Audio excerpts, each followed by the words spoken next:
Luis Torres. Que Dios les bendiga, hermanos.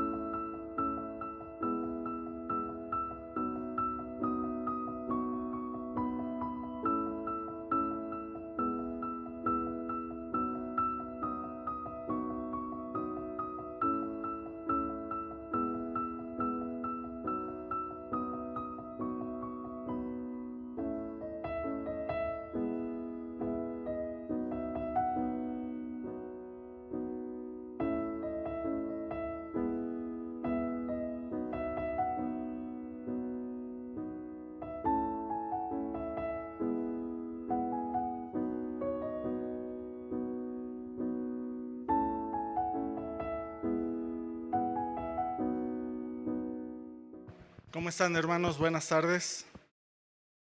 ¿Días? ¿Tardes? Ya, un minuto, ¿verdad? Para el mediodía. ¿Cómo están? Es un gozo, ¿verdad? Estar en la presencia del Señor para adorarle, exaltarle. Y bueno, pues bienvenidos aquí a Casa de Oración Toluca. La semana pasada tuvimos una enseñanza especial, ¿verdad? Muy retadora que nos hizo el Señor. Y hoy vamos a retomar la serie que estamos viendo acerca del último viaje misionero de Pablo. Y bueno, ve abriendo tu Biblia en Hechos capítulo 22.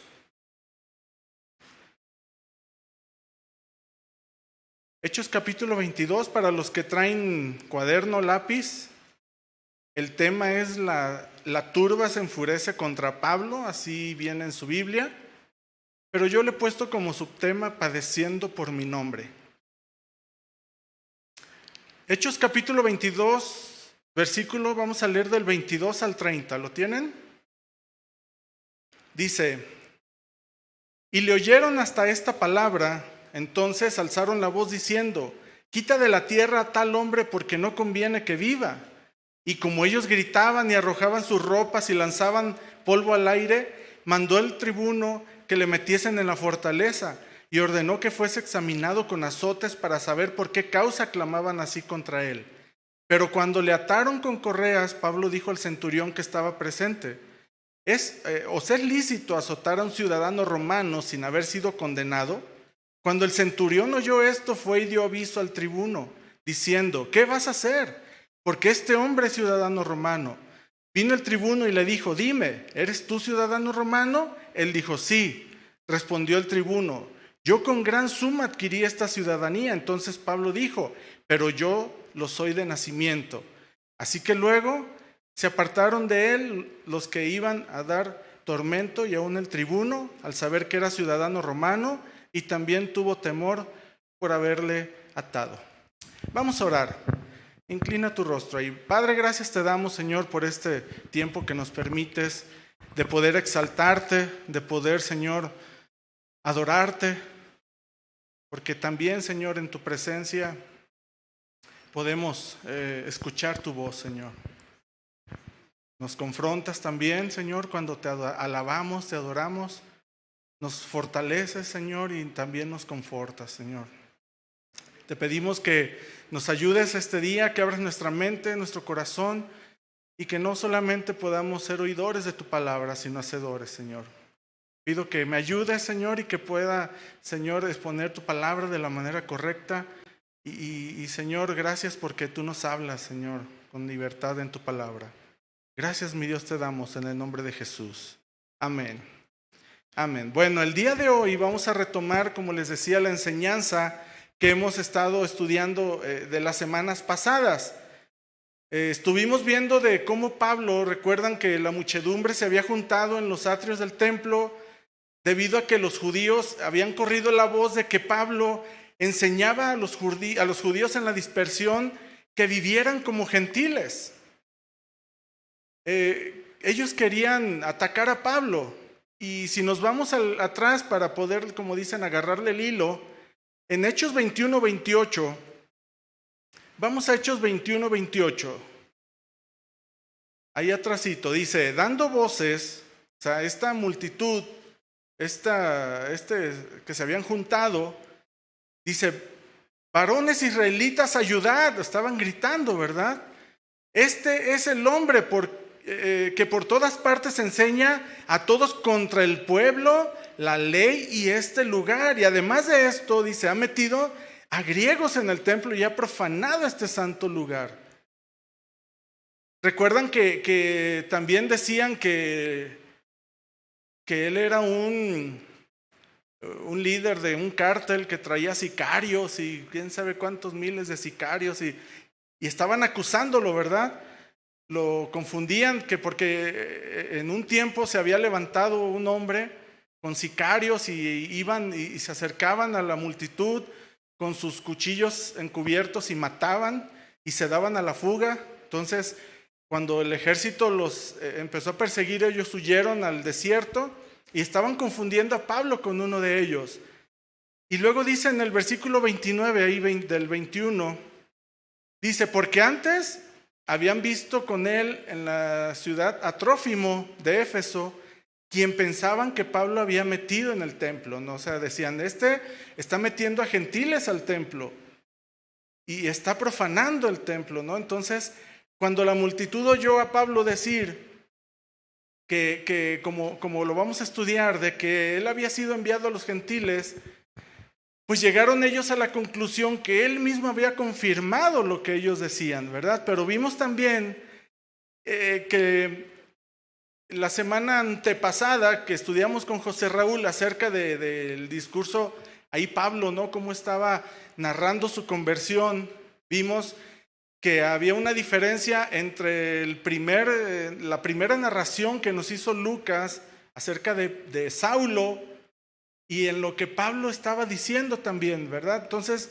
en el primer informe que nos da Lucas, pues es una descripción narrativa y Lucas nos traza ahí la vida de Pablo, de Saulo, ¿verdad? Cómo él era perseguidor y cómo fue persiguiendo a los cristianos, iba camino a Damasco cuando el Señor lo enfrentó, lo confrontó. Y en la segunda narración que estudiamos la semana antepasada, pues ya vimos a Pablo mismo pronunciando a los judíos el discurso de cómo había sido, ¿verdad? Su conversión, cómo había sido llamado cuando estaba ahí en la escalinata de esta fortaleza llamada Antonia. Entonces, Lucas nos presenta con toda fidelidad el contenido del discurso de Pablo. Recordemos que había unos aspectos entre los dos discursos, aunque fueron narrados por el mismo Lucas, aquí en este libro de Hechos, pero primero vimos cómo hizo un énfasis judío Pablo, ¿verdad? Cuando estaba ahí en la escalinata, Pablo primero se dirigió a los judíos, cuando después de que lo habían azotado, ¿verdad? Que lo subieron cargando, de que ya no podía caminar, casi lo linchaban. Y les dice, ¿me permiten decir unas palabras? Y estando ahí en la fortaleza Antonia, Pablo les dice que empieza a hablarles, ¿verdad? En su lengua natal, en arameo, como diciéndoles, yo soy judío. Entonces, también las palabras que había escogido Pablo para dirigirse a ellos, recordemos que les dijo, hombres, hermanos y padres. Y fueron las mismas que pronunció Esteban, ¿verdad? Cuando estuvo frente al Sanedrín. Así se defendió también Esteban. Les habló diciéndoles hombres, hermanos y padres, así como Pablo lo hizo a la multitud. Pablo aquí recurre también a unos términos judíos. En el capítulo 22, en el versículo 14, que lo estudiamos la semana pasada, fíjense lo que dice Pablo, porque vamos a ver las diferencias entre los discursos de Pablo. En el 22:14 Pablo les dice, Hechos 22:14 les dice, y él le dijo, el Dios de nuestros padres te ha escogido para que conozcas su voluntad y veas al justo y oigas la voz de su boca. O sea, él está aquí usando unas palabras en términos judíos. El Dios de nuestros padres y el justo, ¿verdad? Entonces, Pablo se identifica como un judío, pero recordemos que él dijo que había nacido en el extranjero, pero que había sido criado y educado ¿en dónde? En Jerusalén, ¿verdad? Que su nombre era Saulo. Pablo manifiesta su respeto por la ley mosaica. Pablo manifiesta su celo por Dios y se identifica con cualquier judío que le está escuchando y de cómo él perseguía a los cristianos hasta darles muerte. En el versículo 17, Pablo se describe a sí mismo como un judío que va al templo a orar, porque ahí en el 22:17, en su narración que está haciendo Pablo, dice, y me aconteció, vuelto a Jerusalén, que orando en el templo me sobrevino un éxtasis. ¿Dónde estaba Pablo? En el templo orando, ¿verdad? Entonces, vimos aquí que hizo Pablo en su segundo narración de su conversión, hizo unas omisiones. Por ejemplo, vimos que le dice, cuando Pablo va camino a Damasco, dice que tuvo un encuentro que le dijo, una voz que oyó que le dijo, yo soy Jesús de Nazaret. Pero aquí Pablo evita usar ese nombre, ¿no? Y en el griego, aquí alude a Jesús con pronombres personales, como Señor. No menciona a Jesús. Y lo hace 4 veces. Pero este término también fue usado por Dios. Entonces, aquí no presentaba Pablo ninguna ofensa para los judíos, ¿verdad? En el primer relato de su conversión, Ananías es el que informa a Pablo, le informa a Pablo que el Señor Jesús lo había enviado, ¿verdad? Oye, el Señor Jesús me envió a ti para que recobraras la vista. Y esto lo vimos en Hechos 9, Hechos capítulo 9, versículo 17.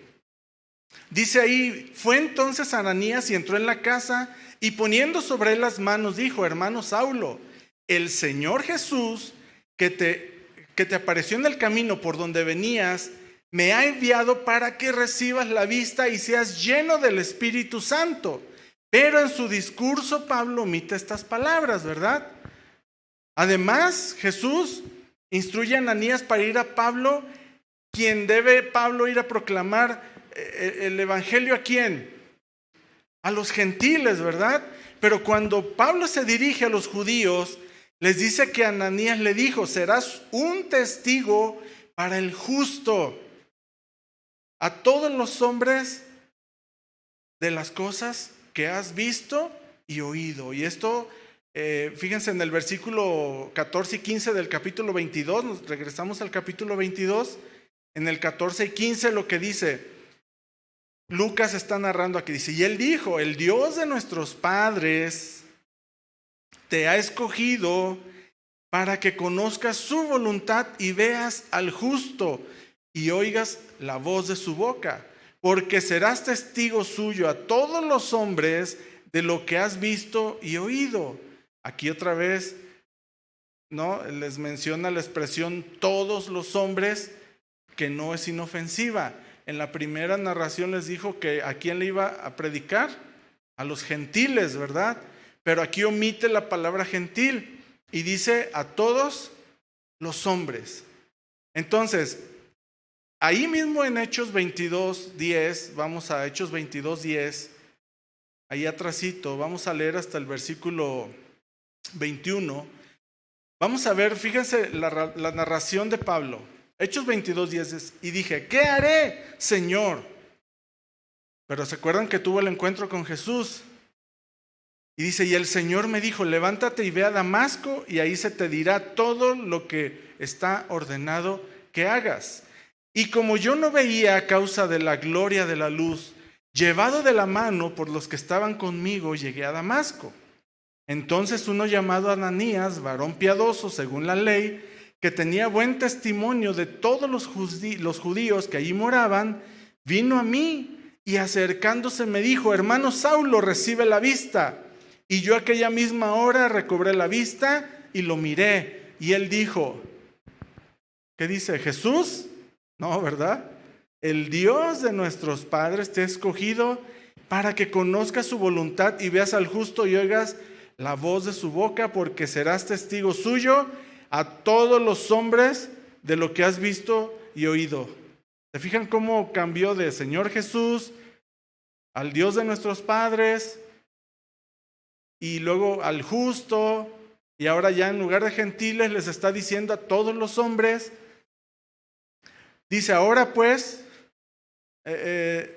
dice, ¿por qué te detienes? Levántate y bautízate y lava tus pecados invocando su nombre.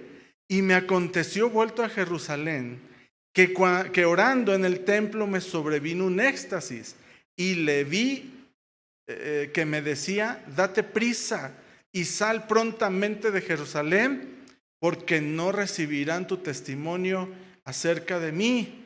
Yo dije, Señor, ellos saben que yo encarcelaba y azotaba en todas las sinagogas a los que creían en ti, y cuando se derramaba la sangre de Esteban, tu testigo, yo mismo también estaba presente y consentía en su muerte y guardaba las ropas de los que le mataban. Pero me dijo, ve, porque yo te enviaré lejos a los gentiles. Ahí les dice, a los gentiles. Entonces, y ahí fue donde se agarraron estos, ¿verdad? Dijo que los gentiles. Entonces, en la narración anterior que había dado Lucas, ahí nos dice que Pablo que estaba todo tembloroso, ¿verdad? Que le dijo, Señor, ¿qué quieres que yo haga? Y el Señor le dijo, ve y yo te mostraré qué vas a hacer. Entonces, cuando Jesús le dice a Pablo, se te dirá todo lo que ha sido preparado para que hagas, estas instrucciones se las da Pablo en Damasco. Entonces, fíjense lo que le dice el Señor a Ananías en Hechos 9, 15 y 16. Yo se los leo, anótenlo, los que anotan.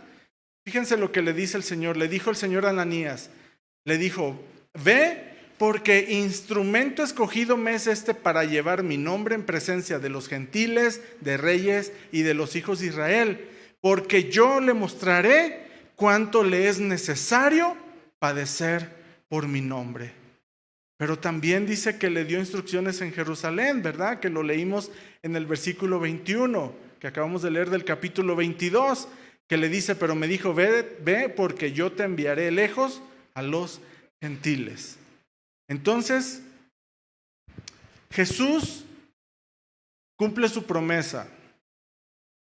Y en varias oportunidades le informa a Pablo lo que debe de hacer. Le dice, te mandaré lejos a los gentiles.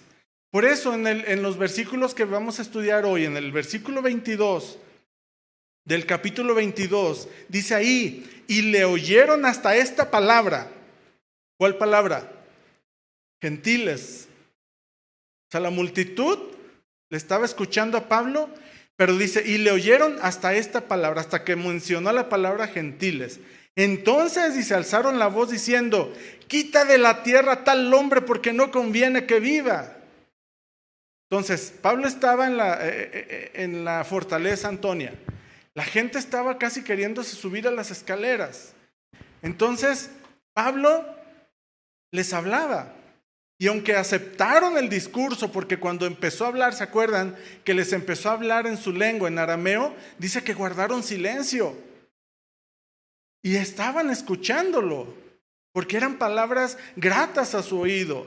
Entonces, después de eso, ¿qué hacen? Se vuelven contra Pablo, cuando mencionó que había predicado a los gentiles, ¿no? Entonces, esta sola palabra fue suficiente para que lo condenaran como un profano del templo. Pero los judíos, aquí para los judíos Pablo decían que había renegado contra la verdad del judaísmo y que no podía seguir siendo considerado ortodoxo, y a ellos les pareció que en su discurso trató de ocultar sus esfuerzos por convertir a los gentiles. Entonces, esta multitud consideraba a Pablo que la enseñanza que estaba haciendo era contraria a las demandas de la ley. Pero ¿qué hicieron los oyentes? Se enfurecieron cuando Pablo, ¿qué hizo? Aludió aquí a su divina comisión de ir a los gentiles. Ahí fue donde se enfurecieron y se rehusaron a reconocerlo como un misionero de la causa judía. Entonces, para ellos esta afirmación que hizo Pablo significa que él consideraba a los judíos gentiles. Pero decían que él quería llevar a los gentiles y que fueran igual los judíos con los gentiles. Pero eso le había mandado el Señor a hacer. Tenía que predicar a los gentiles y no a los judíos. ¿Por qué? Porque ahora ahí entramos nosotros, ¿verdad? El Señor ya no hizo distinción entre judíos y gentiles. Ya ahora fueron iguales ante Dios. Y eso no les pareció a ellos. Para ellos era inaceptable esta parte de que los judíos y gentiles fueran iguales ante Dios. Entonces, ¿qué hacen los judíos? Interrumpen el discurso de Pablo y gritan lo más alto que pudieron, diciendo: saquen a este individuo de la tierra, no merece vivir. Ya no se referían a él como Pablo, ¿verdad? Sino como a tal. Pero recordemos que 3 décadas antes, una multitud de judíos había gritado casi las mismas palabras a Poncio Pilato. En Lucas 23, 18, estaba gritando la multitud. Dice Lucas 23, 18, mas toda la multitud dio voces a una diciendo: ¿fuera con quién? Con este. ¿A quién se estaban refiriendo? A Jesús. Y suéltanos a Barrabás. En una forma despectiva, ¿verdad? En Juan 19:15 dice, Juan 19:15 dice: pero ellos gritaron: fuera, fuera, crucifícale. Pilato les preguntó, ¿verdad? ¿A vuestro rey he de crucificar? Y respondieron los principales sacerdotes: no tenemos más rey que César.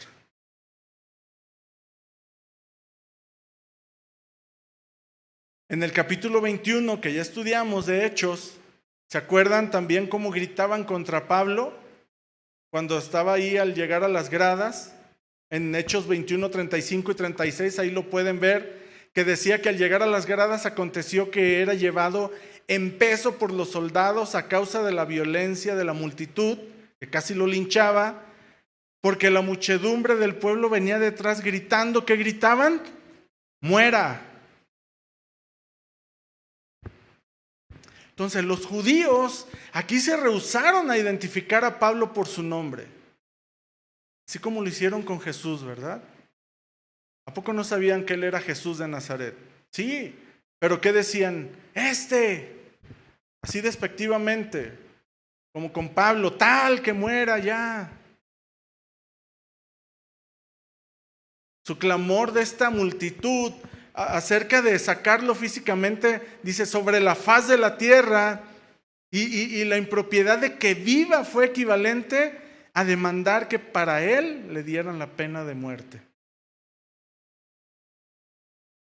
En Hechos 25, 24, dice Hechos 25, 24, entonces dice, Festo dijo: Rey Agripa, y todos los varones que estáis aquí junto con nosotros, aquí tenéis a este hombre, respecto del cual toda la multitud de los judíos me ha demandado en Jerusalén y aquí, dando voces que no debe vivir más.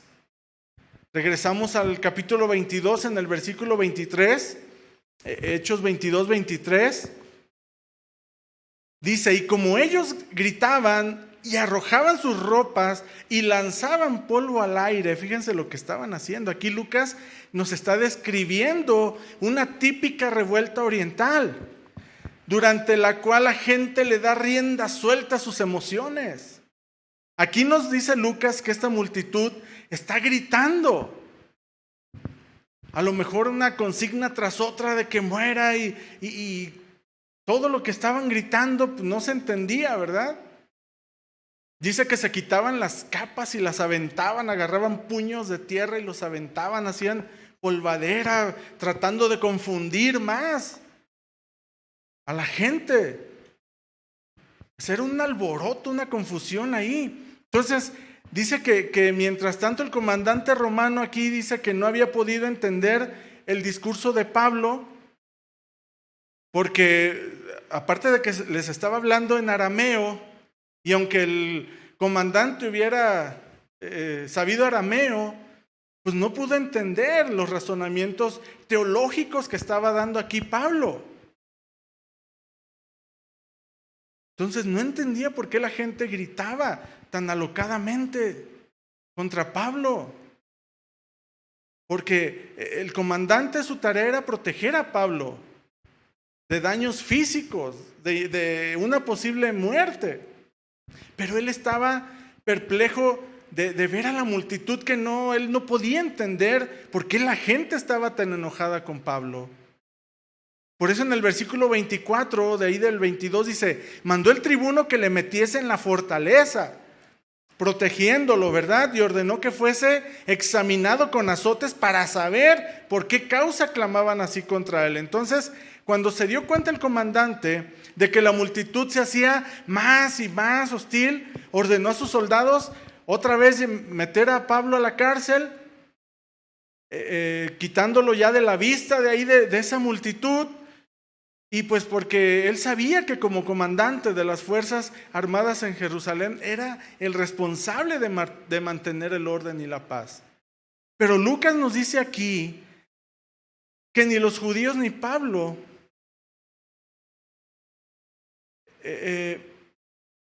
ponían al tanto a este comandante, ¿no?, de lo que estaba sucediendo. Él quería saber. ¿Pero qué fue lo que hizo? Dice que mandó a los soldados. ¿Para qué? Para que azotaran a Pablo, para que confesara, para que dijera. ¿Cómo se llama eso hoy? Tortura, ¿verdad? Que dicen que ya no existe, que ya, quién sabe. Entonces, dice, azótenlo a ver si nos dice por qué causa está la gente así. Entonces, la ley romana permitía los azotes como una forma de interrogación a alguien que quebrantara la ley, o la usaba como una forma de castigo a esclavos o criminales, ¿no? El castigo se aplicaba con correas de cuero, con unos látigos.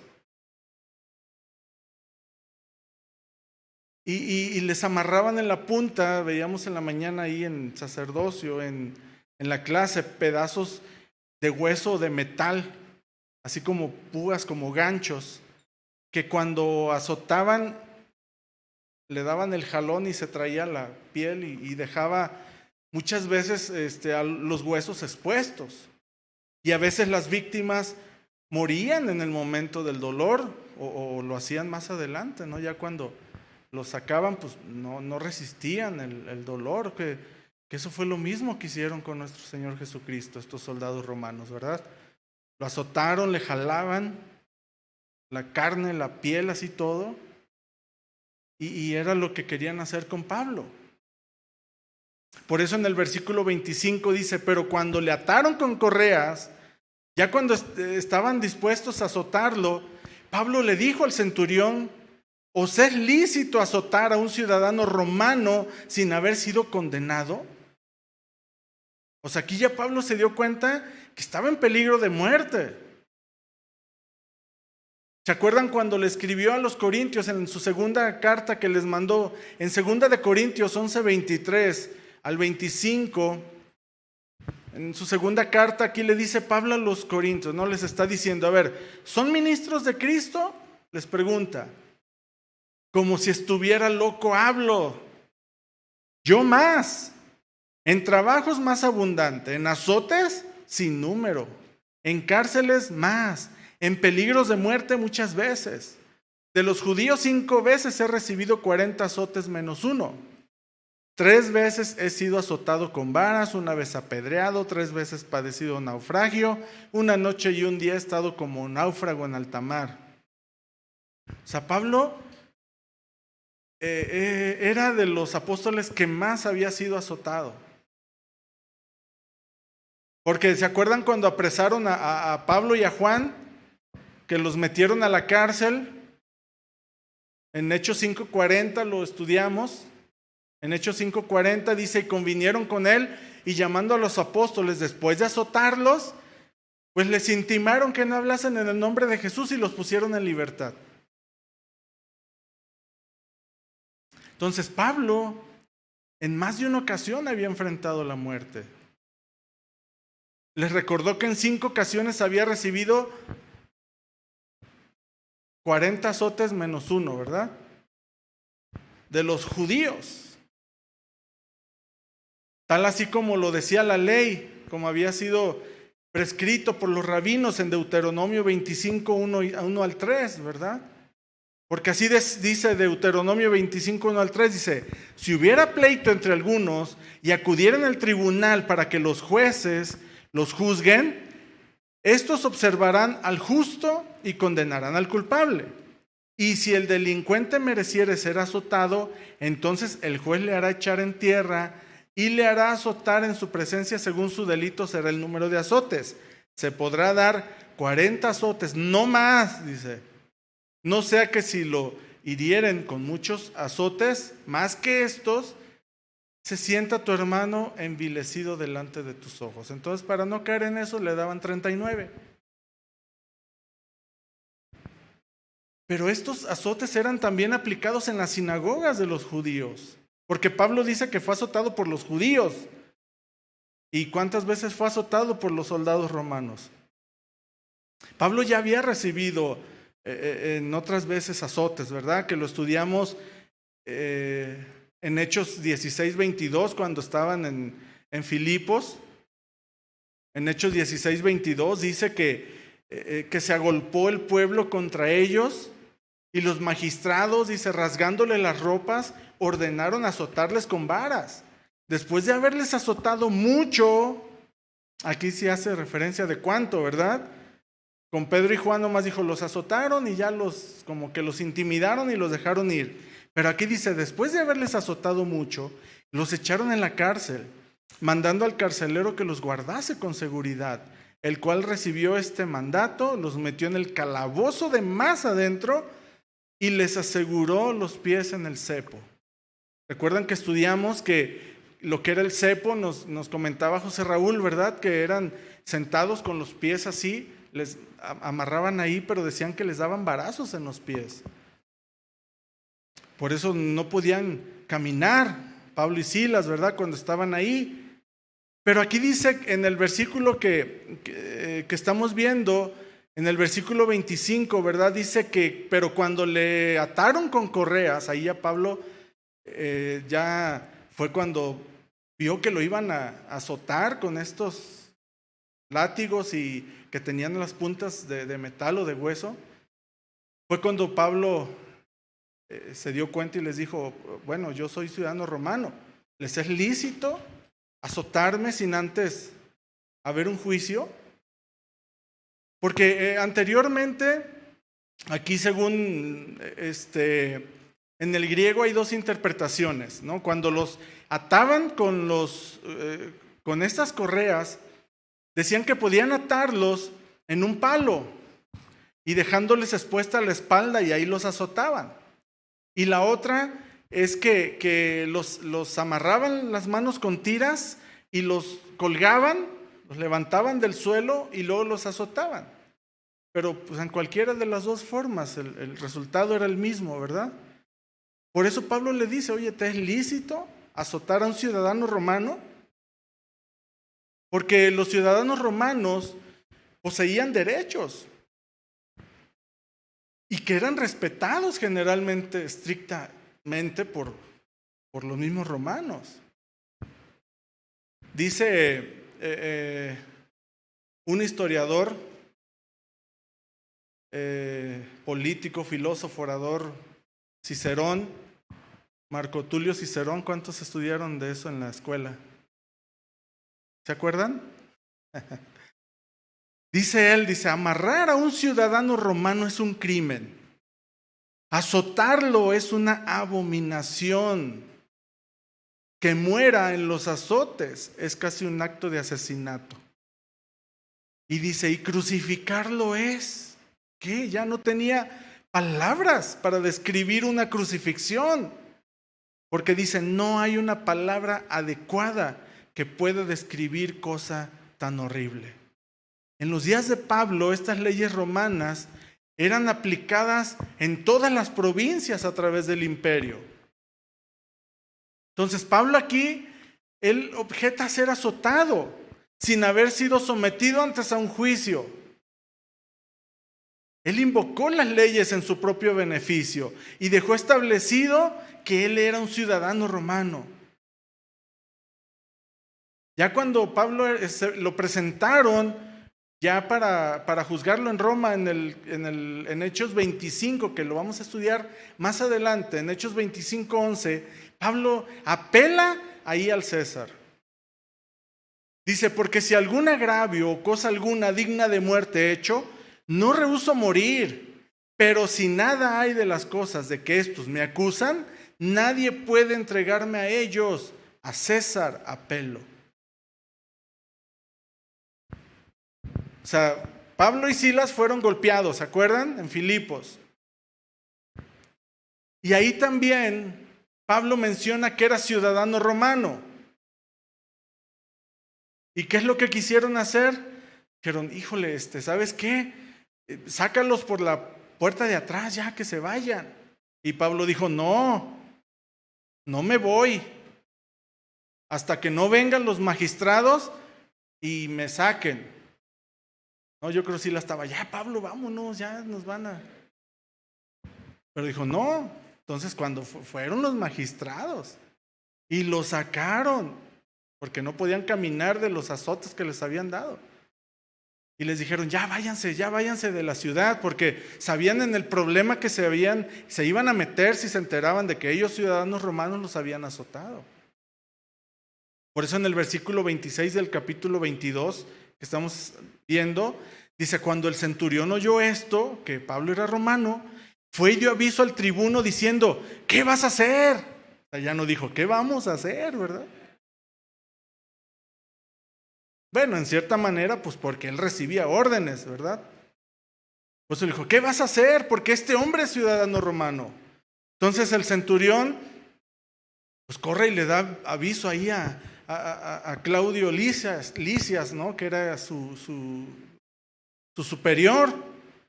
Entonces, ¿cómo probó su ciudadanía Pablo? No sabemos, a lo mejor con el IFE, con un acta de nacimiento, no sabemos, pero la evidencia fue suficiente para que el centurión se detuviera de azotarlo y que fuera corriendo. Cuando le dijo al comandante que era ciudadano romano, ¿qué hace? Rápido va a ir con Pablo, ¿verdad? Que dice en el versículo 27 y 28. Dice, vino el tribuno y le dijo, dime, ¿eres tú ciudadano romano? ¿Y qué le dijo Pablo? Sí. Y el otro le dijo, híjole, yo con un moche tuve que comprar la ciudadanía. Dice, entonces Pablo le dijo, pero yo lo soy de nacimiento. En ese tiempo la ciudadanía romana se podía obtener de varios medios. Una era que hubieras prestado algún servicio a Roma y te daban como recompensa la ciudadanía, o la podías comprar, o bien uno podía nacer dentro de una familia que poseía ya la ciudadanía y así se pasaba a los hijos, ¿verdad? Así como mis hijos que nacieron en Estados Unidos, pero como somos nosotros mexicanos, pues ellos tienen la ciudadanía mexicana, pero tienen la ciudadanía americana. O sea, no nacieron aquí, pero como somos padres mexicanos, ellos tienen el derecho de ser ciudadanos mexicanos. Y tienen los mismos privilegios que un mexicano. y tienen allá en Estados Unidos los mismos privilegios que un ciudadano americano. Entonces Pablo, pues probablemente así fue que obtuvo su ciudadanía. Porque cuando Claudio Lisias le preguntó que si podía confirmarle la ciudadanía, le dijo, sí, yo soy ciudadano. Y le dijo, es que yo la conseguí con una gran suma de dinero. Aquí Lucas no nos da más detalle acerca de cómo adquirió la ciudadanía, pero con el nombre de Claudio, que era el nombre de este comandante, indica que lo había obtenido durante el reinado del emperador Claudio, por una gran suma de dinero. O sea que fue por soborno que pagó a los oficiales para que lo hicieran ciudadano romano. Entonces, cuando Pablo agregó que él era ciudadano romano por nacimiento, pues aquí el comandante tuvo que reconocer que Pablo lo pasaba por estatus, ¿verdad? O sea, él era de nacimiento y él había dado moche para obtenerla. Entonces, dice en el versículo 29, así que luego se apartaron de él los que le iban a dar tormento, y aún el tribuno, al saber que era ciudadano romano, también tuvo temor, dice, por haberle atado. No podía ni siquiera atarlo y ya lo tenían encadenado, ¿verdad? ¿Se acuerdan que lo habían encadenado? Entonces, el centurión, ¿qué hizo? Pues, lo dejaron libre. Pero el comandante, como estaba bien al tanto de los derechos del ciudadano romano, se dio cuenta que aun cuando no había hecho daño a Pablo, de todos modos era culpable por haberle encadenado. Pablo pudo desde el principio haberle dicho que era ciudadano romano, pero no lo hizo. Se esperó hasta que ya vio los que estaban sonándole los látigos. Hasta ahí fue cuando dijo que era ciudadano romano. Entonces, en su prisión en Cesarea y su arresto domiciliario de Roma en Pablo, él fue encadenado por un total de 4 años. Después de ahí fue que lo llevan a Roma y allá fue donde está encadenado ya, ¿verdad? En la cárcel. Entonces, encadenar a un ciudadano era violación de la ley romana. Durante su vida, Pablo solamente ejerció sus derechos de ciudadano romano 2 veces, ¿no? Que ya lo estudiamos la primera vez con Silas, ¿verdad? Que lo sacaron por atrás. Y esta que estamos estudiando, y la otra, como les decía, pues fue cuando apeló al César. Entonces, para Pablo, sin embargo, era de muchísima importancia su ciudadanía. Pero ¿sabes cuál era más importante para Pablo? Su ciudadanía en los reinos de los cielos. Porque en Filipenses 3:20, Pablo les escribe y les dice, mas nuestra ciudadanía está en los cielos, de donde también esperamos al Salvador, al Señor Jesucristo. ¿Cuántos lo esperan, mis hermanos? En el versículo 30, dice que al día siguiente, queriendo saber de cierto la causa por la cual le acusaban los judíos, le soltó de las cadenas y mandó venir a los principales sacerdotes y a todo el concilio, y sacando a Pablo le presentó ante ellos. O sea, aquí Claudio Lisias tenía que averiguar exactamente por qué los judíos lo acusaban. Pero él era el comandante de las fuerzas romanas estacionadas ahí en Jerusalén. Y él era responsable ante su superior, el gobernador Félix, si estallaba ahí una revuelta, ¿verdad? Porque él tenía que guardar el orden. Entonces, ¿qué hizo? Lo deja libre a Pablo, pero reúne al Sanedrín. O sea, cuando supo que Pablo era ciudadano romano, el comandante lo había dejado libre, pero durante la noche tuvo a Pablo en una celda de seguridad. Y en la mañana le dio completa libertad. Entonces, debido a que el conflicto entre Pablo y los judíos era teológico y no político, ¿qué hizo el emperador? Mandó llamar a los más bien, juntó al Sanedrín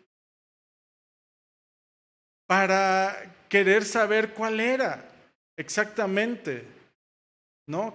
Eso que él quería saber, esa información. ¿Por qué estaban tratando así a Pablo? Ahora, ¿tenía el comandante la autoridad para convocar al Sanedrín? Sí, porque en Israel el Sanedrín judío y la corte romana trabajaban lado a lado. Aunque el Sanedrín tenía el poder de llevar a Pablo al juicio, el comandante romano, cuando creía que los intereses de Roma estaban implicados, él tenía el poder superior que le da la corte judía. Entonces, le ordena a los miembros del Sanedrín a reunirse. Lleva a Pablo hasta Cesarea para que fuera juzgado en una corte romana. Pero esto ya lo vamos a estudiar en el capítulo 24. Entonces, vemos que lleva a Pablo ahí. Lo presenta ante ellos. Pero vemos que a pesar, ¿no?, de que Pablo había sufrido todo esto, había aguantado la vara, ahora sí, ¿verdad? Aguantó vara. Los azotes. Él sabía que él había sido llamado a eso, a padecer por causa de Cristo. Pablo no, aún todo lo que vimos que estaba pasando, él no dejaba de anunciar el evangelio. Él sabía que le era necesario padecer por su nombre y eso fortalecía a Pablo. A través de las Escrituras vemos que nuestro Señor Jesucristo nos advirtió, ¿verdad?, desde sus discípulos, que la palabra de Dios es para nosotros también, a través de Pablo, de Pedro, de Juan, pues de que esto iba a suceder y que va a suceder esta persecución y que está sucediendo. Ya estamos en los últimos tiempos, mis hermanos. ¿O no han visto?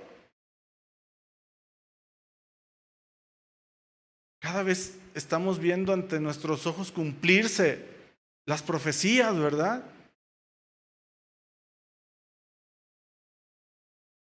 Vamos a Mateo 24:3. Vamos a ver lo que le preguntaron los discípulos y lo que contestó el Señor Jesús. Mateo 24:3. Vamos a leer del 3 al 13. Me dices amén cuando lo tengas. Dice Mateo, le preguntaron los discípulos, y estando, dice él, sentado en el monte de los olivos, los discípulos se le acercaron aparte diciendo, así bien sospechosos, dinos, Señor, ¿cuándo serán estas cosas? Porque les había dicho del templo, ¿verdad? Que iban a destruir el templo y que no iba a quedar piedra sobre piedra. Dice, ¿y cuándo serán estas cosas? ¿Y qué señal habrá de tu venida y del fin del siglo? Y le respondió el Señor Jesús y le dijo, mirad que nadie os engañe, porque vendrán muchos en mi nombre diciendo yo soy el Cristo y a muchos engañarán. Yo recuerdo que hace unos 12 años, no recuerdo si es más o por ahí, ¿no?, que se levantó un Cristo allá en Sudamérica y a cuántos jaló y dijo que él era el Cristo, ¿verdad? Dice, y a muchos engañarán. Dice, y oiréis de guerras y rumores de guerras. Mirad que no os turbéis, porque es necesario que todo esto que acontezca, pero aún no es el fin. Porque se levantará nación contra nación, reino contra reino, y habrá pestes y hambres y terremotos en diferentes lugares. Y todo esto será principio de dolores. En la semana pasada estaba viendo las noticias de cómo Vladimir Putin tuvo una reunión con el presidente de China y que estaban así haciendo acuerdos. Y yo dije, híjole, se está cumpliendo ya la profecía. Porque según los profetas dice que se van a juntar, ¿no?, los de Gog, Magog, y que van a atacar a Israel. Y yo dije, ya se están juntando. Pero después dije, pues es que faltan que pasen muchas cosas todavía. Y en esta semana, cuando el presidente ruso convocó ahora sí a los jóvenes, hasta los de 60 y qué, 60 y más, para enlistarlos al ejército para atacar, ahí el de China le dijo, ¿sabes qué? Yo ahí ya no te apoyo. Entonces dije, bueno, entonces todavía no. Pero luego se levanta el ministro de Israel a condenar las acciones de Rusia. Entonces, vemos esto. Guerras, rumores de guerras, pero dice que va a haber terremotos. ¿Cómo les fue de veras con la temblorina? Con la tembladera, ¿verdad? Que ya se hizo como tradición del septiembre para los mexicanos. Dice, y todo esto será principio de dolores. Así dice que como la mujer cuando va a dar a luz, ¿verdad? Los dolores de parto. Dice, entonces os entregarán a tribulación y os matarán, y seréis aborrecidos de todas las gentes por causa de mi nombre. Muchos tropezarán entonces y se entregarán unos a otros, y unos a otros se aborrecerán. Muchos falsos profetas se levantarán y engañarán a muchos, y por haberse multiplicado la maldad, el amor de muchos, ¿qué? Se enfriará. Es decir, va a estar el cristianismo mezclado con el mundo. Nos vamos a deslizar con el mundo, vamos a seguir la corriente de este mundo. Ya no se va a poder distinguir si eres cristiano o no eres. Porque hoy todo el mundo se dice cristiano, ¿sí o no? Artistas, políticos, todo el mundo se dice cristiano. Pero cuando ves su vida, ¿son de veras cristianos? Pero dice, mas el que persevere hasta el fin, este será salvo. Señor Jesús también dijo en Mateo 10:17. Mateo 10:17 dice, pero cuidaos de los hombres, porque os entregarán a los tribunales y os azotarán en la sinagoga, le está diciendo a sus discípulos. En Mateo 10:22 les dice, y seréis odiados de todos por causa de mi nombre, pero el que persevere hasta el fin, este será salvo. En Lucas 21:16 y 17, fíjense lo que dice el Señor. Lucas 21:16 y 17. Dice, mas seréis entregados aún por vuestros padres y hermanos y parientes y amigos, y matarán a algunos de vosotros, y seréis aborrecidos de todos por causa de mi nombre. Y Mateo 5:10 al 12, y con esto terminamos. Mateo 5 del 10 al 12.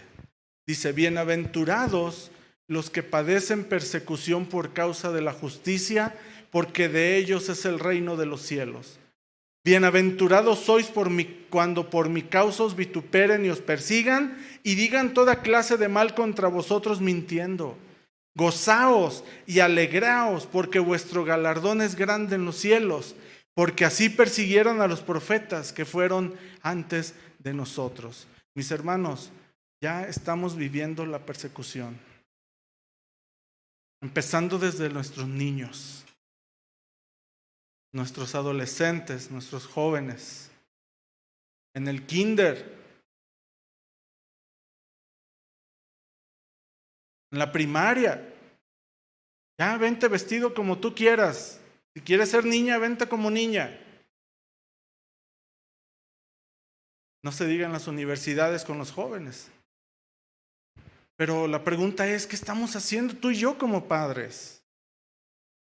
¿Estamos adiestrando a nuestros hijos para esto, en los principios bíblicos, en la verdad de la palabra de Dios? ¿O vamos a dejar que se diluyan con el mundo? Que el mundo los jale, que el mundo nos jale. Porque dice el Señor que el que persevere hasta el fin, ese será salvo. Hoy están legislando para que en las iglesias cristianas también permitan esto de la ideología de género. Quieren hacer una ley. Viene el ataque, mis hermanos. Vemos las guerras, que ya ahora se levantó un líder en Medio Oriente ya pidiendo un nuevo orden mundial, ¿sí lo vieron en las noticias? Pestes, terremotos, persecución en diferentes países a los cristianos hasta matarlos. Y dice el Señor que por causa de esto el amor de muchos se va a enfriar, que no va a haber cristianos consagrados, que se va a diluir el cristianismo con el mundo, que van a ser pocos los fieles, los que perseveren hasta el fin. Él viene, dice que por un remanente, ¿verdad? No dice multitudes. Fiel, por un remanente fiel, que permanezca fiel hasta el fin. ¿Cuántos quieren ser de ese remanente fiel? ¿Cómo estás afrontando esto que estamos viviendo hoy en día? ¿Estamos haciendo como que no vemos? ¿Estamos dejando que el mundo instruya a nuestros niños, a nuestros adolescentes, a nuestros jóvenes?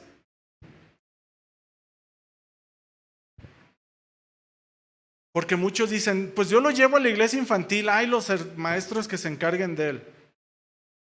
Sí, aquí les enseñamos la palabra de Dios. Es más, las clases, no me dejarán mentir los papás, las clases que les están dando a los niños allá abajo es pura teología.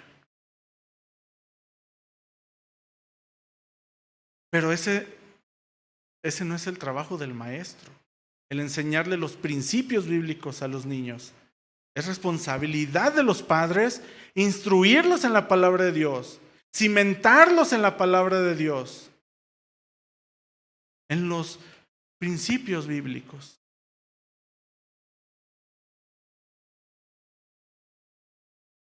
Esta oportunidad que nos dio el Señor de encerrarnos con nuestros hijos, ¿cuántos años? 2, ¿verdad? En lugar de aprovecharlo, muchos hogares se separaron. Pero hubo hogares que se gozaron estando con sus hijos, enseñándoles la palabra de Dios, instruyéndolos. No solamente también en la cuestión de la Biblia o en la cuestión secular, ¿verdad? Porque ahora los papás eran los maestros. Pero ahora que pasó esto, que regresan a las escuelas, une Satanás el ataque luego contra los niños. ¿Cuántos están dispuestos a permanecer fieles hasta el final? Inclina tu rostro, vamos a orar, vamos a darle gracias a Dios. Señor, te damos gracias, Señor, por tu palabra. Gracias, Señor, porque a través de tu palabra tú nos confrontas, nos exhortas, Señor. Y nos adviertes también, Señor, que estos tiempos que vienen van a ser tiempos peligrosos. Y, Señor, no queremos, Señor, diluirnos, que nuestro amor por ti crezca en lugar de que se enfríe, Señor. Queremos permanecer fieles a ti, Padre. Te necesitamos, Señor, cada día más. Fortalécenos, Padre. Danos la sabiduría para enseñar a nuestros hijos, Señor, tu palabra, tu verdad. Que seamos diligentes en estudiar tu palabra, Señor. No en escuchar predicaciones por internet, sino en buscarte de corazón a ti en intimidad, para poder guiar a nuestros hijos en tu verdad, Señor. Queremos ser de ese remanente fiel por el que tú vienes, Señor. Y sabemos que vienes pronto, Padre. Sabemos que vienes pronto por tu iglesia, Señor. Y queremos estar listos, Señor. Yo quiero permanecer fiel. Ya nos diste todo, Señor. Y hemos visto a través de la historia cómo tú estás preocupado por tu pueblo, cómo guardas a tus hijos, a tu pueblo. los sacaste de esclavitud, les mostraste tu misericordia y tu amor en el desierto, Señor. A un pueblo rebelde, y tú buscando la manera de acercarlos a ti, a través de pactos, a través de mostrarles, Señor, tu plan en el tabernáculo, en el desierto. Pero el pueblo se alejaba más de ti, Señor. Pero tú ya tenías un plan, Señor, para nosotros, que era enviar a tu Hijo, a tu único Hijo, a morir por nuestros pecados, Señor, a reconciliarnos con el Padre, a perdonarnos, a limpiarnos y apartarnos del mal. Nos diste de tu Espíritu Santo, el poder de tu Espíritu Santo, para poder soportar todas estas aflicciones, Señor, todas las pruebas, Señor, y permanecer fieles hasta el fin, Señor. Yo quiero, Señor, permanecer fiel. Si tú quieres, mi hermano, dile: Señor, yo quiero permanecer fiel hasta el fin. No importa lo que venga, Señor. Sabemos que es necesario que padezcamos por tu nombre. Pero aquí estoy. Quiero permanecer fiel hasta el fin. Gracias te damos, Señor, por tu palabra, en el nombre de Jesús. Amén. Amén.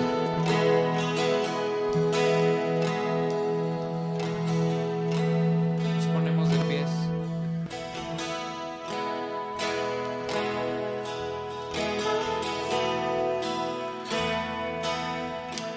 ¿Cuántos de verdad están dispuestos?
Vamos, dile: quiero escuchar.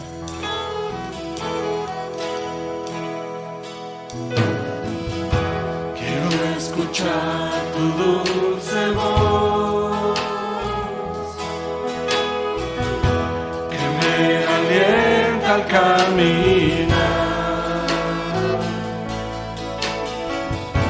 Tu voz que calma mi dolor y me da fuerza para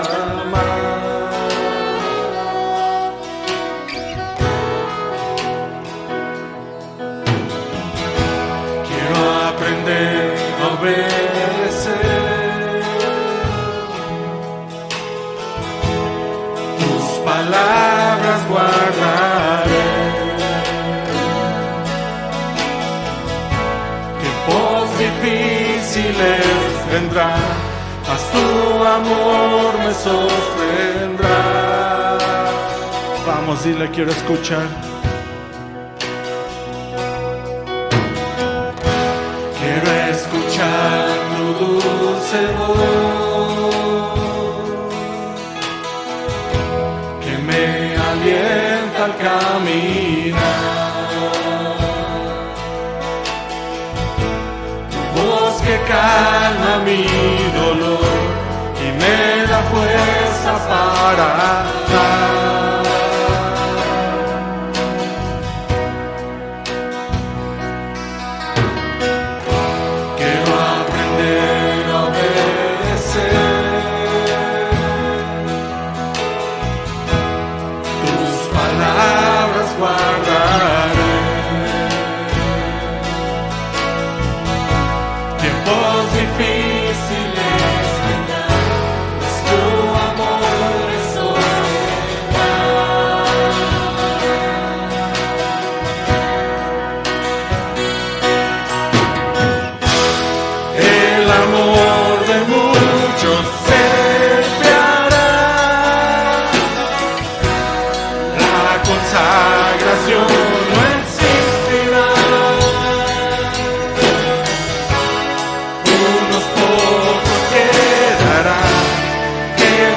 pagando el precio irán, declarándote Señor.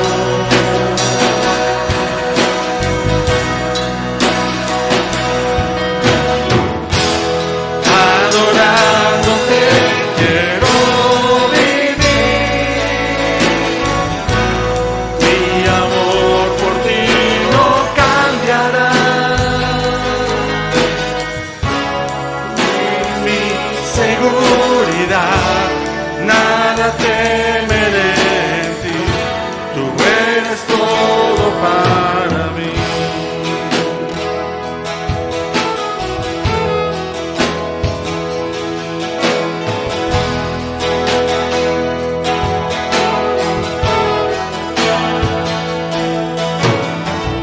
Vamos a ir. Quiero escuchar tu dulce voz que me alienta al caminar, tu voz que calma mi dolor y me da fuerza para amar.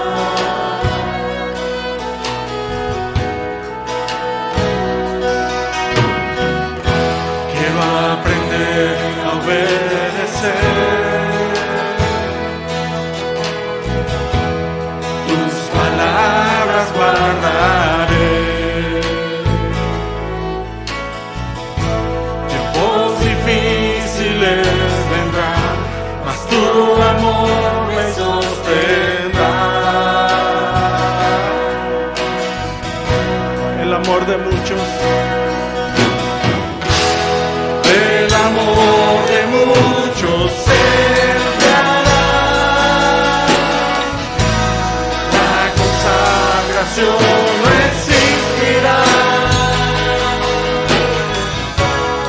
unos pocos quedarán, que pagando el precio irán, declarándote Señor.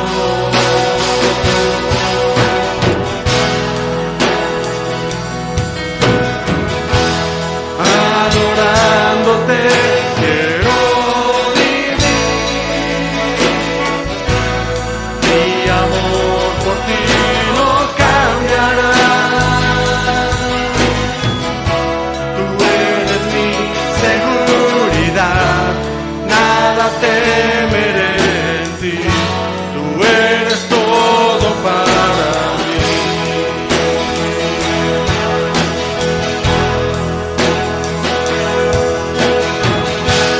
El amor de muchos se enfriará,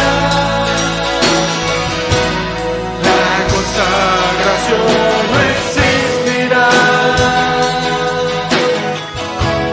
unos pocos quedarán, que pagando el precio irán, declarándote Señor.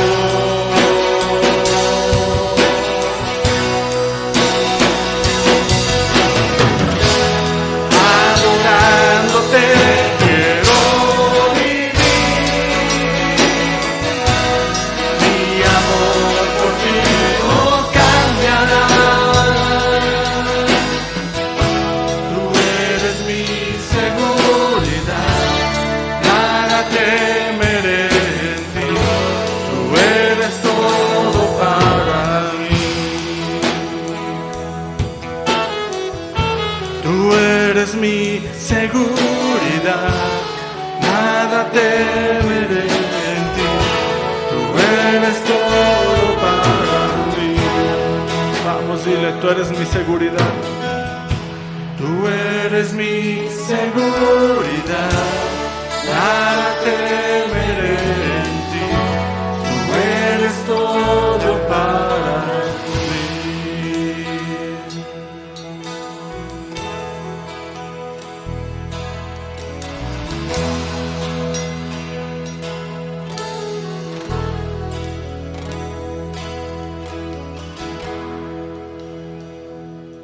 Gracias, Señor. ¿Cuántos quieren ser fieles hasta el final? Dale un fuerte aplauso al Rey.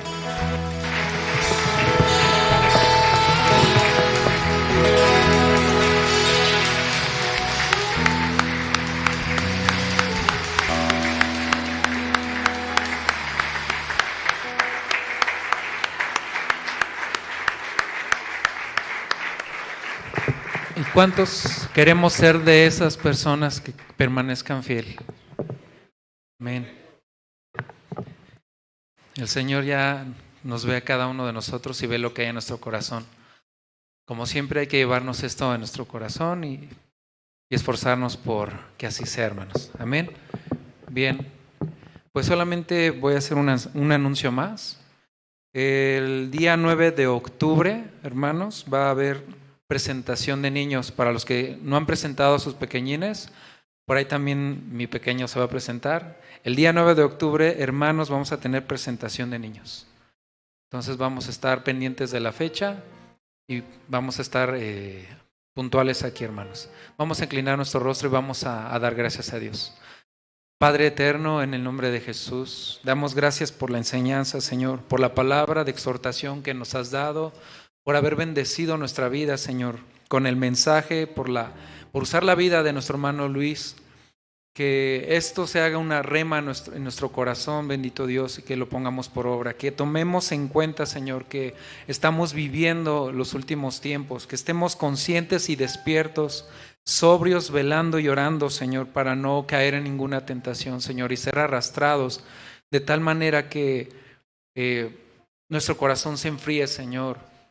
Ayúdanos a cada uno de nosotros, Padre, a entenderlo, bendito Dios, a vivirlo, Padre. Ahora te pedimos, Señor, que nos despidas en paz a cada uno de nosotros, Señor, y que vayamos a nuestros hogares a disfrutar, Señor, de los alimentos que nos concedes, Señor. Que nos guardes de todo mal y que tú bendigas nuestra semana, Señor.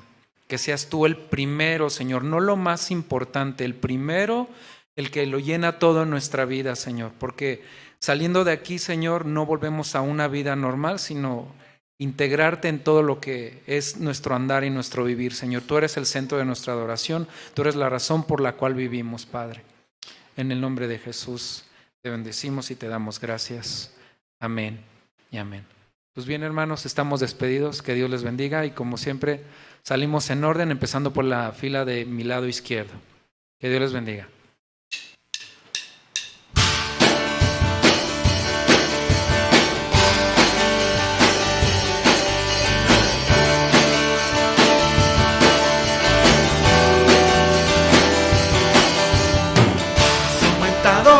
Señor, tus maravillas sobre mí y gracias sobre gracia me das. Y si en el desierto estoy, tú hablas a mi corazón y gracias sobre gracia me das. Has aumentado, oh Señor, maravillas sobre mí y gracias sobre gracia me das. Y si en el desierto estoy, tú hablas a mi corazón y gracias sobre gracia me das. Tus bondades infinitas no las puedo contar. Tiempo suficiente para hablar todo lo que has hecho tú, Jesús. Grandes son tus obras, proezas y milagros, oh mi Dios.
sobre mí y gracia sobre gracia me das. Y si en el desierto estoy, tú hablas a mi corazón y gracia sobre gracia me das. Has aumentado, oh Señor, tus maravillas sobre mí y gracia sobre gracia me das. Y si en el desierto estoy, tú hablas a mi corazón y gracia sobre gracia me das. Tus bondades infinitas son, no las puedo contar. No hay tiempo suficiente para hablar de todo lo que has hecho tú, Jesús. Grandes son tus obras, tus proezas y milagros, oh mi Dios. Incomparable Jesús. Mi corazón te canta todo el día, cada noche has sido tú, mi fortaleza y mi canción. Grandes son tus obras, tus proezas y milagros, oh mi Dios, incomparable Jesús. Mi corazón te canta todo el día, cada noche has sido tú, mi fortaleza y mi canción.